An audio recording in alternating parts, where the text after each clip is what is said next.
Hello दोस्तों, नमस्कार। आइए स्टार्ट करते हैं 22 नवंबर का एडिटोरियल। टाइटल है अलार्मिंग काउंटडाउन।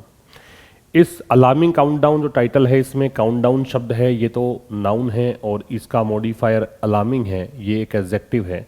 तो काउंटडाउन का मतलब होता है उल्टी गिनती, 10, 9, 8, 7 इस प्रकार से। और अलार्मिंग का मतलब है जो भयभीत कर देने वाली है, शॉकिंग है, टेरिबल है, हॉरिबल है। तो इसके सिनोनिम्स आप डाल सकते हैं, हॉरिबल या टेरिबल या शॉकिंग। मीन्स डराने वाली कह सकते हो, फ्राइटनिंग भी कह सकते हो। तो ये जो उल्टी गिनती है ये कैसी है? ये भयानक है, डरावनी उल्टी गिनती है, स्केरी है, ये कह सकते हो। किसको लेकर लिखा गया है? Net zero carbon emission target. जो net zero carbon emission target रखा गया था उसको लेकर। एमिशन होता है उत्सर्जन। एमिशन के लिए सिनोनिम आप डाल सकते हो रिलीज, या फिर कह सकते हो डिस्चार्ज। ठीक है, उत्सर्जन को कहा जाता है। नेट जीरो का मतलब ये मानिए कि जितना मात्रा में आप कार्बन प्रोड्यूस कर रहे हो उतनी ही मात्रा में कार्बन का उत्सर्जन, कार्बन को रिमूव करना एटमॉस्फेयर से। जितना प्रोड्यूस हो रहा है उतना ही रिमूव कर देना, तो उसको बोलते हैं नेट जीरो। ठीक है, तो ये इस टारगेट को लेकर लिखा गया है। All Nations must strive for net zero carbon emissions. All nation subject है, मस्ट स्ट्राइव वर्ब है, ठीक है, फॉर प्रेपोजिशन है, इसका ऑब्जेक्ट है फिर नेट जीरो कार्बन एमिशन, ये पूरा इसका ऑब्जेक्ट है। स्ट्राइव का मतलब होता है try very hard to get something, try very hard to do और गेट समथिंग। किसी चीज को करने के लिए या किसी चीज को प्राप्त करने के लिए बहुत ज्यादा प्रयास करने को बोलते हैं स्ट्राइव। तो सभी राष्ट्रों को जरूर से जरूर, मस्ट है वो बताता है, ऑब्लिगेटरी है, ये ऑब्लिगेशन है। तो सभी राष्ट्रों को जरूर से जरूर बहुत अधिक प्रयास करना चाहिए। किसके लिए? Net carbon zero carbon emissions के लिए। ठीक है, नेट जीरो कार्बन एमिशंस के लिए सभी देशों को अत्यधिक प्रयास करना चाहिए, बहुत मेहनत करनी चाहिए, ये इसका मतलब है। आगे दे रखा है the title of the United Nations latest report broken record is the clever पन। अब ये जो टाइटल है, यूएन का एक लेटेस्ट रिपोर्ट है जिसका नाम है ब्रोकन रिकॉर्ड। ये जो टाइटल है ये एक क्लेवर पन है, चतुराईपूर्ण तरीके से इस्तेमाल किया हुआ स्लेश अलंकार है।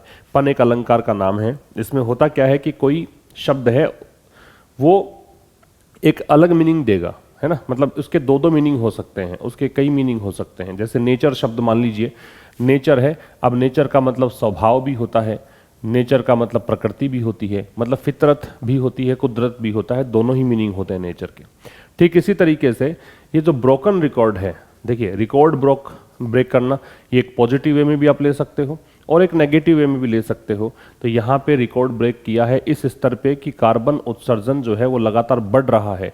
जो टारगेट आपने रखा था कि हम इतना कम लेके आ जाएंगे, रिड्यूस कर देंगे, वो तो आपसे पूरा हुआ नहीं, तो आप दिनों दिन एक नया रिकॉर्ड यहाँ पे ब्रेक कर रहे हैं। इस प्रकार से ये क्लेवर पन है, श्लेष अलंकार। अलंकार का नाम है, हिंदी में श्लेष अलंकार इसको बोलते हैं। तो जो टाइटल है, टाइटल किसका? यूनाइटेड नेशंस की लेटेस्ट रिपोर्ट का नाम है इसका ब्रोकन रिकॉर्ड। तो ये जो टाइटल है ये इज इसकी वर्ब है, ये एक क्लेवर पन है, चतुराईपूर्ण तरीके से इस्तेमाल किया हुआ अलंकार है। Not only does it suggest that, अब नॉट ओनली से जब आप स्टार्ट करते हो सेंटेंस तो आपको इन्वर्जन फॉलो करना होता है। इन्वर्जन का मतलब क्रिया जो है वो अपने कर्ता से पहले आती है। डज आ गया पहले, इट आ गई, जो प्रोनाउन है वो बाद में लगाया है। अच्छा, नॉट ओनली से स्टार्ट हो, ऐसे ही कुछ और भी वर्ड्स होते हैं, जैसे नॉट ओनली तो हो ही गया। नॉट ओनली के अलावा अगर आप स्टार्ट करते हो नेवर से, ठीक है, सो से, या फिर आप स्टार्ट करते हो देयर से, या फिर आप स्टार्ट कर देते हो सेल्डम से, अंडर नो सर्कमस्टेंसेस से,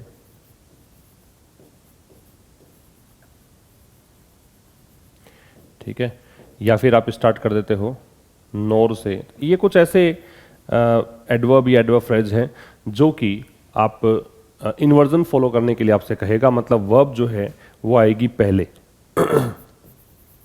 और उसके बाद आएगा क्या? सब्जेक्ट। ये आप ध्यान रखें। और वर्ब जब मैं कह रहा हूं तो हेल्पिंग वर्ब मानिए जनरली। तो कह रहा है कि ना केवल ये सजेस्ट करता है, ये टारगेट जो है ना केवल ये दर्शाता है, सजेस्ट मतलब यहाँ पे हिंट देना है, संकेत करना है, that previous warnings of the consequences, consequence का मतलब होता है रिजल्ट, और वैसे दुष्परिणामों के लिए यूज किया जाता है, रिजल्ट कह दो, अपशॉट कह दो।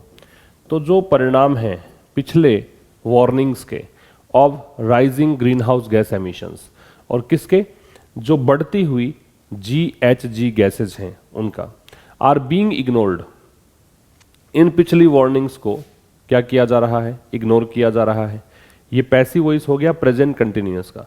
But also that new ceilings are being breached, तो ना केवल ये यहाँ पे हिंट मिल रहा है, बल्कि ये भी हिंट मिल रहा है कि नए सीलिंग्स, सीलिंग्स का मतलब है लिमिट कह सकते हैं, एक्सटेंट कह सकते हैं, या बाउंड कह सकते हैं। नया जो स्तर है, नया जो लेवल है, उसको भी क्या किया जा रहा है, ब्रीच। ब्रीच का मतलब है ब्रेक करना, वायलेट करना, मतलब तोड़ना।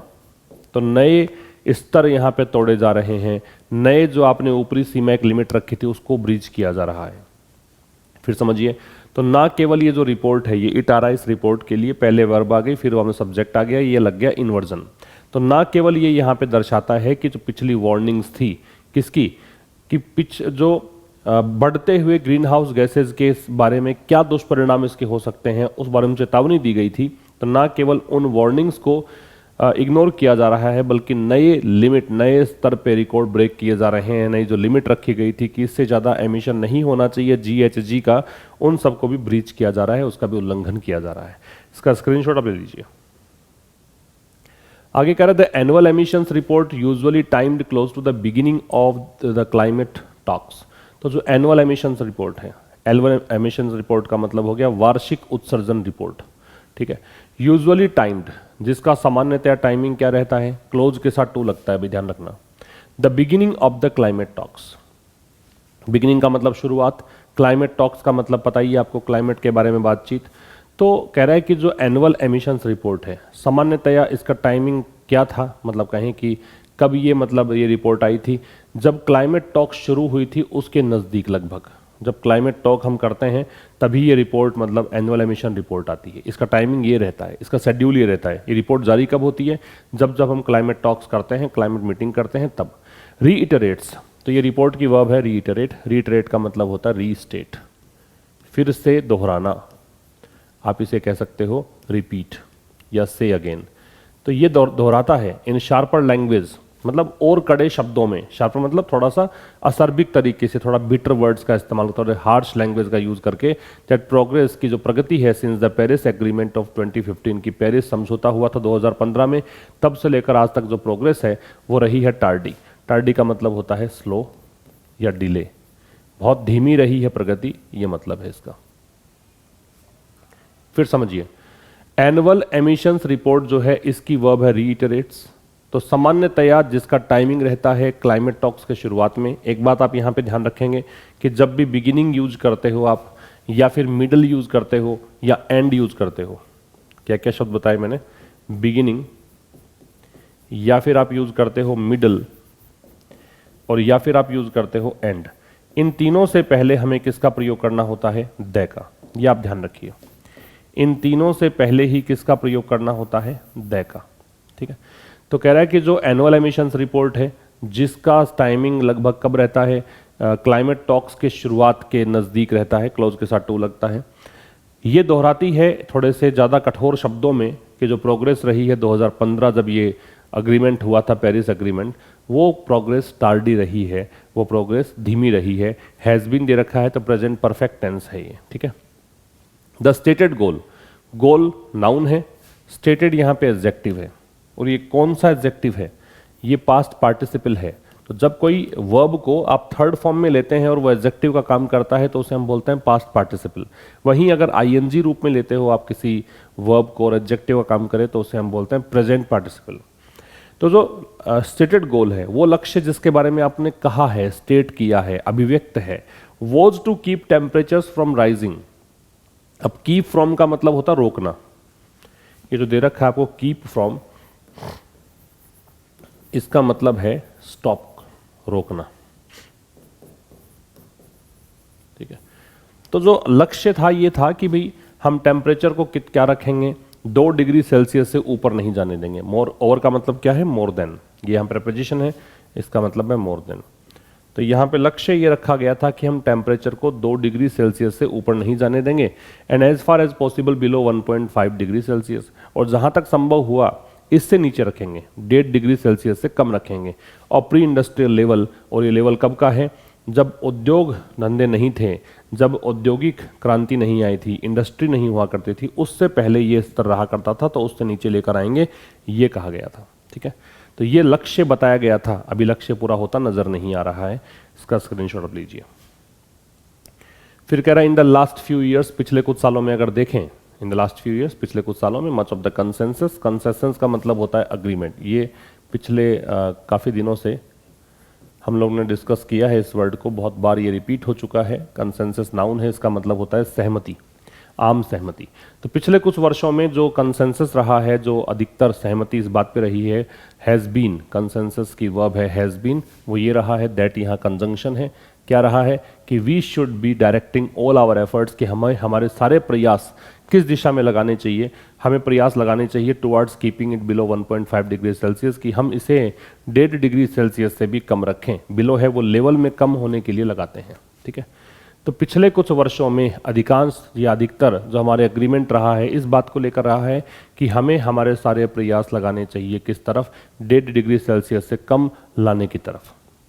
द ब्रोकन रिपोर्ट, ये जो रिपोर्ट है यूएन की, हावेवर, हालांकि, सजेस्ट करती है, दर्शाती है, या फिर कहें कि ये संकेत करती है, दैट की, ये कंजंक्शन है कि अकाउंटिंग फॉर, अकाउंट फॉर का मतलब होता है थिंक ओवर, या फिर take into consideration, take into consideration मतलब विचार करना किसी चीज पर, किसी चीज को चर्चा में लेके आना, टेक इनटू कंसिडरेशन। तो कह रहा है कि ये दर्शाती है रिपोर्ट की, जो हम सारे जो कमिटमेंट्स की बात, कमिटमेंट मतलब प्रतिबद्धताएं, प्रोमिसेज जो आपने किए हैं, मेड बाय कंट्री, जो दूसरे देशों के द्वारा किया गया है, एज पर द पीए मतलब पेरिस एग्रीमेंट के अनुसार, to minimize their economies reliance, की हम हमारी अर्थव्यवस्था का जो निर्भरता है, रिलायंस का मतलब डिपेंडेंस, रिलायंस का मतलब क्या होता है, डिपेंडेंस, की जो निर्भरता है किस पर, रिलायंस में ऑन लगेगा, फॉसिल फ्यूल पर, जीवाश्म ईंधन पर, है ना, वो मिनिमाइज करेंगे, उसको धीरे धीरे कम लेकर आएंगे, उसको कम कर देंगे। Temperatures would still result in, तो टेम्परेचर्स जो है वुड आ रहा है, ये बता रहा है भविष्य की एक संभावना, एक कल्पना की जा रही है कि वो अभी भी क्या, इसका परिणाम क्या निकलेगा। रिजल्ट इन का मतलब है लीड टू, परिणित होगा, परिणाम निकलेगा। स्टिल का मतलब है इवन नाउ, अभी भी, अभी भी इसका परिणाम ये निकलेगा कि overshoot of 2.5 degree Celsius to 2.9 degree Celsius. Overshoot का मतलब होता है जितना, मतलब जो लिमिट है उससे परे जाना।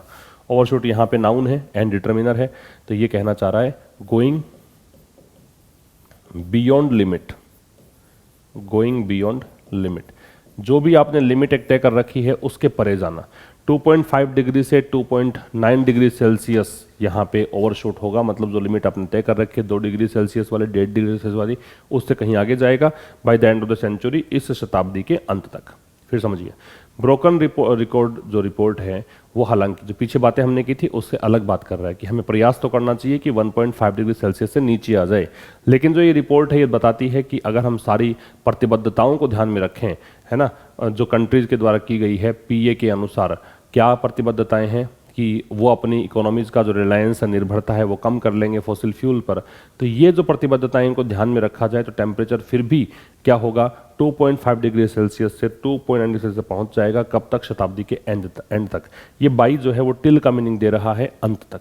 टिल और बाई में फर्क क्या होता है, टिल का मतलब भी तक होता है, ठीक है, और बाई का मतलब भी तक होता है। फर्क क्या है, फर्क ये है कि बाई जो है वो समय सीमा खत्म होने से पहले पहले, और एंड जो है वो समय सीमा खत्म होने तक। जैसे मैं कहूँ कि आप कहीं ऑफिस में काम करते हैं और 9 से 5 करते हैं, ठीक है, तो वहाँ तो आपको 5 बजे तक रुकना पड़ता है, तो वहाँ तो टिल आएगा क्योंकि उससे पहले नहीं आप ऑफिस से आ सकते।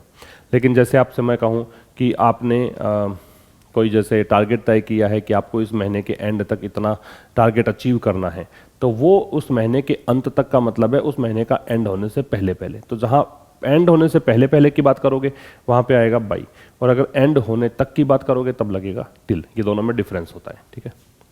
इसका स्क्रीनशॉट ले सकते हैं आप।